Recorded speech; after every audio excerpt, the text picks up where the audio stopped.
You might start seeing signature gatherers out on the streets very soon. It's part of an effort to abolish property taxes. NBC4 State House reporter Natalie Fahmy tells us why it has some people concerned. Both Republicans and Democrats here at the State House say the proposed constitutional amendment could be dangerous. But those behind the proposal say Ohioans have been asking lawmakers to take action for years now, but to no avail. So they had to take action into their own hands. Our legislators have let us down, okay? We needed property tax reform for decades.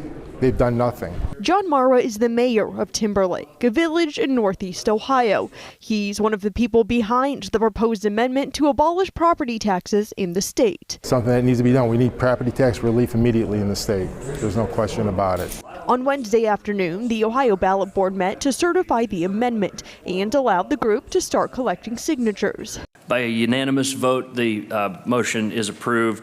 At the State House, lawmakers have introduced dozens of bills to bring Ohioans property tax relief in the past few years. Few have actually gone through, and the ones that have only help a fraction of Ohio homeowners.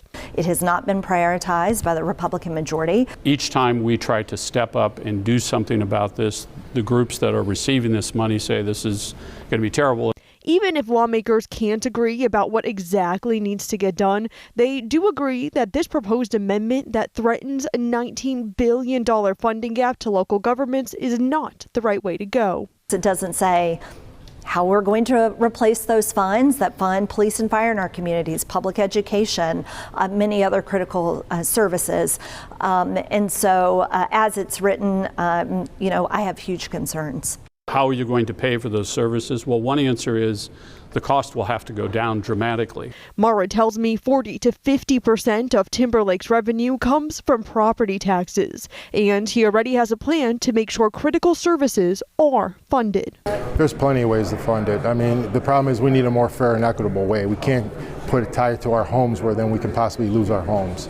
That's where the problem lies. Mara tells me the goal is to collect the 413,000 valid signatures needed to get this on the ballot by July 2nd so it can be in front of voters in November. He says while it is going to be an uphill battle, he is confident it can get done. He says if it doesn't this time around, they will be trying for the next election.